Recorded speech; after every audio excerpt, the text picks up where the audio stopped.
This is Chicago's very own WGN News at 9. Very shocking. I'm very sorry. My heart goes out to him, his family. A man shooting cell phone video at the air show has captured the only known recording of that terrible crash that claimed the life of U.S. Army skydiver Corey Hood. Good evening, everyone. I'm Robert Jordan. I'm Jackie Bang. WGN's Mike Lowe is live from Northwestern Memorial Hospital. Mike. Jackie and Rob, just a tragic ending to this story. That U.S. Army skydiver who was injured after he crashed into a Gold Coast high-rise over the weekend died here at Northwestern Memorial Hospital this afternoon. Earlier today, we spoke with the man who captured the only known video of the accident. The video is haunting. 32-year-old Sergeant First Class Corey Hood, performing at the Chicago Air and Water Show, takes his final jump. WGN News is stopping the video before impact out of respect for his family. I was on the rooftop 2 buildings over.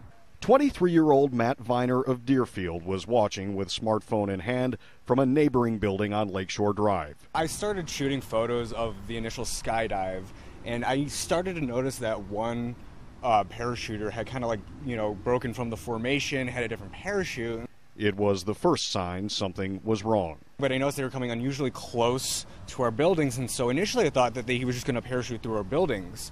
And so then I was like, I won't be able to get that on a photo. It'll be too quick. So I decided to switch to a video and take a video of it. Viner's iPhone 5 captured the only known video of the accident, which is now critical to the investigation. When they're like, oh my God, please send that, give that to us, we need it. Hood collided midair with parachutist Timmy Holland from the Navy's leapfrog team. Holland broke his leg. Hood was knocked unconscious and therefore could not control his descent. He clipped the top of a high-rise along Lakeshore Drive and fell to the steps below. Initially in critical condition, he was taken to Northwestern Memorial Hospital, where he underwent brain surgery Saturday.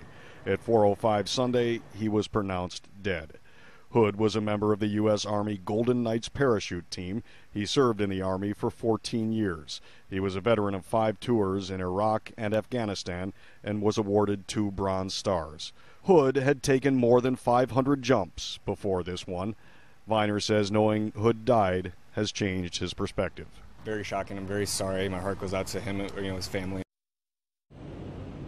And authorities tell WGN News that this investigation is ongoing. The key question investigators are looking to answer is how these 2 experienced jumpers collided in the first place. Now today, both the Army Golden Knights and the Navy Leapfrogs canceled their performances at the Chicago Air and Water Show. And as many of you know, Jackie Bang is our resident skydiving expert, and she has nearly 1,800 jumps. And if there's anything that you can tell us about that, we understand they may have been coming out of a formation. Right. It's very sad. Sad for the skydiving community, for the military, for the families. I jumped with the Golden Knights several years ago. I don't know if it was with Sergeant Hood. But 2 things. Number 1, when you leave a formation, you turn 180 degrees and you go fast and you go separate. But sometimes you go a little too close and you collide. You're going at 120 miles an hour. It could easily hurt somebody or kill somebody. We don't yet know the cause of it. This is just supposition.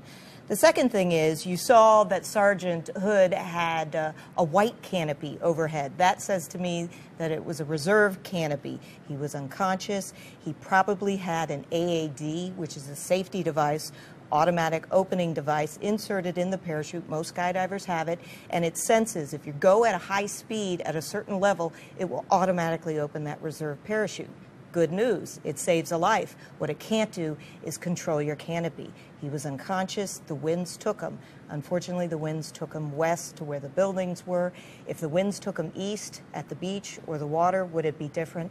We just don't know. All I know is it was a terrible accident, very rare to have a collision like that. 24 deaths according to the United States Parachute Association last year. Bob, about 3 of them were from fatal collisions, so very rare. Very sad accident. Yes, it really is. And of course, they canceled all the rest of those parachute jumps today.